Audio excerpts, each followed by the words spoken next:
జాబిల్లి మోము, తారల జిలుగు, తన అమోఘమైన నేత్రాభినయం, నభూతో నభవిష్యత్. నిజాయితీగా చెప్తున్నా, పాత్రలో జీవించడమే తప్ప న నటించ నటించడం తెలియని ఒక మహానటి మన తెలుగు ప్రేక్షకులు చేసుకున్న పుణ్యఫలం మహానటి సావిత్రి.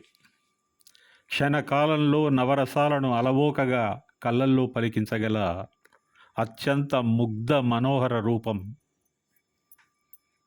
దివ్య తేజస్సుతో అందరినీ మెప్పించి ఒప్పించగల సొగసరి మన సావిత్రి. మాటలు సరిపోవు, మనసు ఒప్పుకోదు చెప్పాలంటే. పిన్న వయసులో మధుమేహం వలన తను చాలించిన ప్రేమమయి మహానటి సావిత్రి. ఆ కళ్ళల్లో కరుణ, ప్రతి కదలికలో ఔన్నత్యం, దట్ ఈస్ డిగ్నిటీ, ప్రేక్షకులను కట్టిపడేసే కంఠస్వరం. తెలుగు సినీ రంగంలో అపురూపమైన వెండితెర జంట Akkineni Nageswara Rao, Savitri. The most intelligent actor on silver screen was Akkineni Nageswara Rao అని నేను అనుకుంటాను. నటరత్న రామారావు గారి సౌష్ఠవం, కంఠం, సౌందర్యం పౌరాణిక సినిమాలకు చాలా నప్పుతుంది. అదే కోవలో సాంఘిక చిత్రాలలో నట సామ్రాట్ అక్కినేని నాగేశ్వరరావు నటించిన నటన కంటే జీవించిన తీరు అద్వితీయం. అక్కినేని ఒక్కరే ఆ పని చేయగలరేమో అనిపిస్తుంది. Most appropriate and relevant presentation of any character, అది నాగేశ్వరరావు. ఆ ప్రతిభ, ఆ నైపుణ్యం ఆయనలో మాత్రమే ఉన్నాయి. ఆయన ఒక ట్రాజడీ కింగ్. దేవదాస్ చిత్రం బంగారం. అక్కినేని సావిత్రి కాంబినేషన్లో వచ్చిన పాటలు సుందర స్వప్నంగా తోస్తాయి. శిలలను శిల్పాలుగా మార్చే అద్భుతమైనటువంటి నటన ఆ ఇద్దరి సొంతం. అభిమానం, ఆప్యాయత, ఆర్ద్రతను తెలియజేసే పాటలలో మల్లెపూల ప్రస్తావన తప్పకుండా ఉంటుంది. మల్లియలల్లో ఏముంది, వాటికి ఎందుకంత ప్రాముఖ్యత? ఈ సందర్భంగా శాస్త్ర సంబంధమైన కొన్ని విషయాలు నేను ప్రస్తావిస్తాను. మల్లెపూలను flower of love, queen of night అని కూడా పిలుస్తారు. ఎందుకంటే అవి స్వచ్ఛతను, పరిశుద్ధతను, దైవత్వాన్ని తెలియచేస్తాయి. మత్తెక్కించే సువాసనలతో గుబాలించే ఈ పుష్పాలు ప్రేమకు మరియు సెన్సువాలిటీకి ప్రతీకగా నిలుస్తాయి. భాషలో జాస్మిన్ అంటే భగవంతుడి వరం అనే అర్థం కూడా ఉంది. అందుకే పెళ్లిలో వరుని ముఖానికి ఆచ్ఛాదనగా, వధువు ముంగురులలో అందంగా ఉండడానికి వాడడం జరుగుతుంది. మధురమైన సువాసనలకు కారణమైన రసాయనం సిస్ జాస్మోన్ అని పరిశోధనల ద్వారా తేలింది. పెర్ఫ్యూమ్స్లో, కాస్మెటిక్స్లో మల్లెపూలను వాడతారు. మల్లెపూలు వైద్యంలో కాలేయానికి సంబంధించిన వ్యాధులు, హెపటైటిస్, సిరోసిస్ వంటి జబ్బులకు, క్యాన్సర్ ట్రీట్మెంట్లో, యాంగ్జైటీ, డిప్రెషన్, నిద్రలేమి, స్ట్రెస్ వీటన్నిటినీ తగ్గించడానికి వీటిని ఉపయోగిస్తారు. ఈ మల్లెపూల సబ్జెక్ట్ మీద ఆనందాన్ని, తీయని బాధను వ్యక్తం చేసే కొన్ని పాటలను పంచుకుందాం.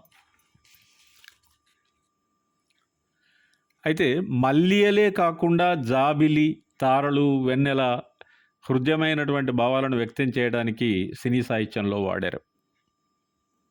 సూపర్ హిట్ మూవీ మనుషులు మమతలు సినిమాలో సావిత్రి గారు అభినయించిన తీరు అజరామరమైంది.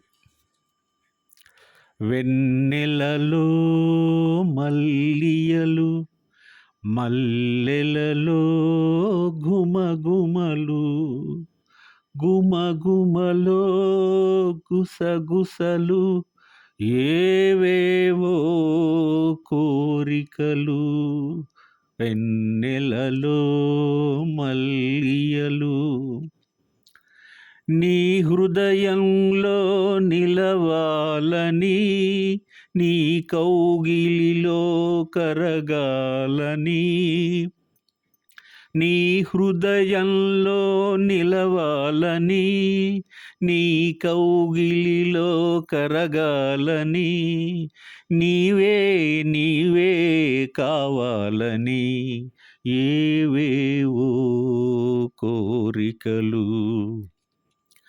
పూల పల్లకిలోన తేలిపోయే సమయాన, పూల పల్లకిలోన తేలిపోయే సమయాన, బుగ్గల సిగ్గులు తొనకాలని, అవి నీకే నీకే ఇవ్వాలని ఏవేవో కోరికలు.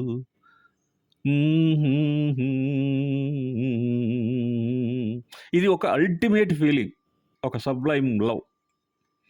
ఇక మాంగళ్య బలం చిత్రంలో ఒక పాట సున్నిత హృదయాలన్నీ ఉక్కిరి బిక్కిరి చేస్తుంది.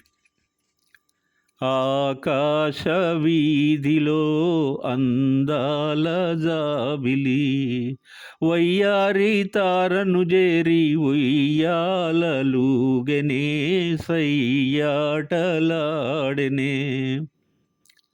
జలతారు మేలి మబ్బు పరదాలు నేసి, తెరచాటు చేసి, పలుమారు దాగి దాగి పంతాలు పోయి పందాలు వేసి, అందాల చందమామ దొంగాటలాడెనే, దోబూచులాడెనే. ఆకాశ వీధిలో అందాల జాబిలి, జడివాన హోరుగాలి సుడిరేగిరాని, జడిపించబోని, కలకాలం నీవే నేనని పలుబాసలాడి, చెలి చెంత చేరి, అందాల చందమామ అనురాగం చాటెనే, నయగారం చేసెనే.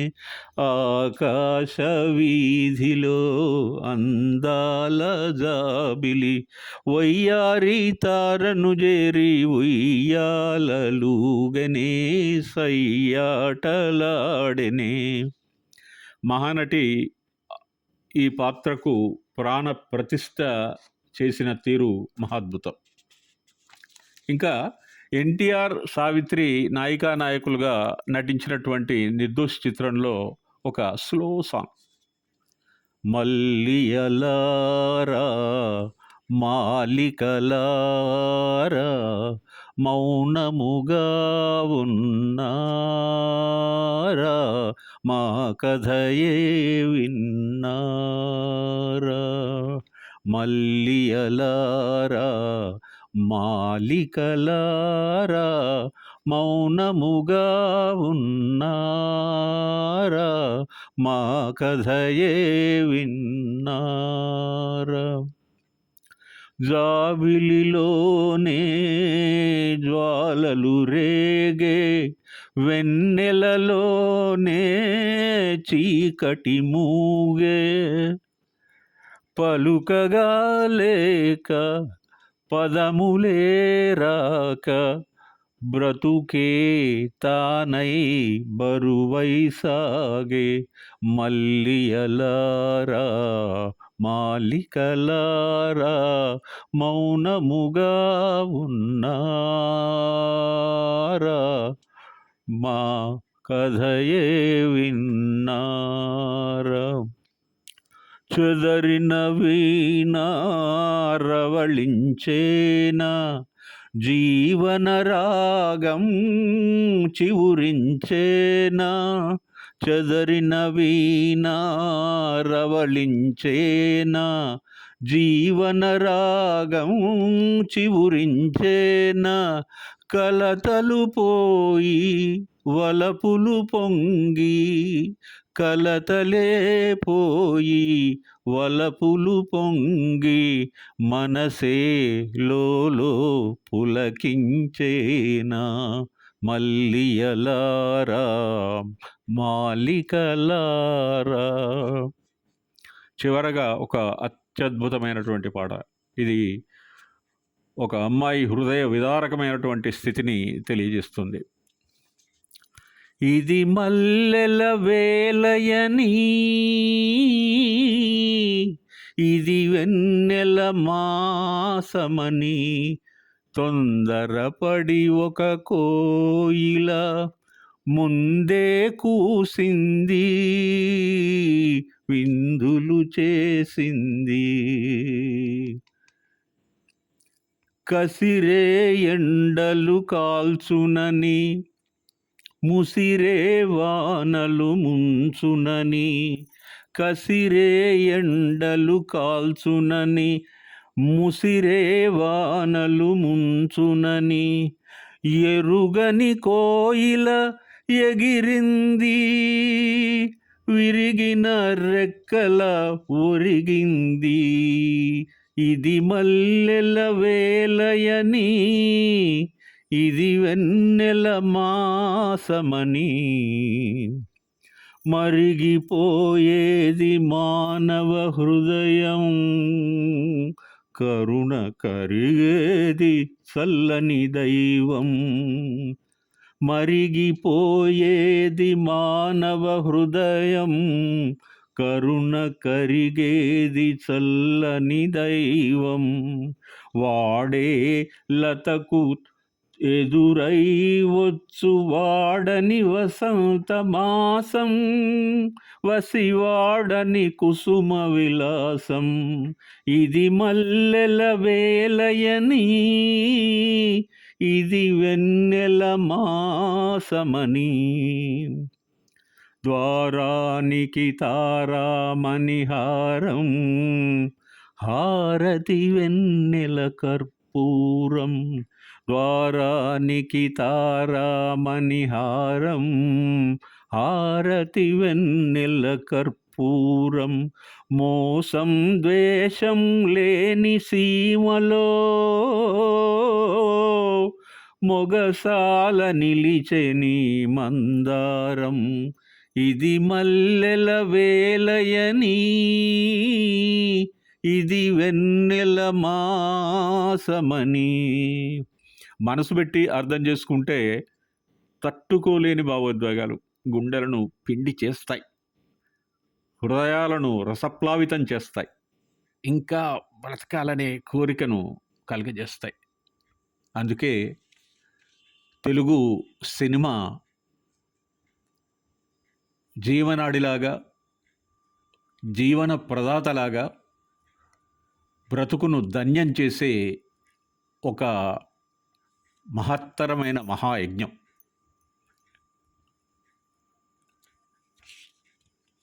ఇంకా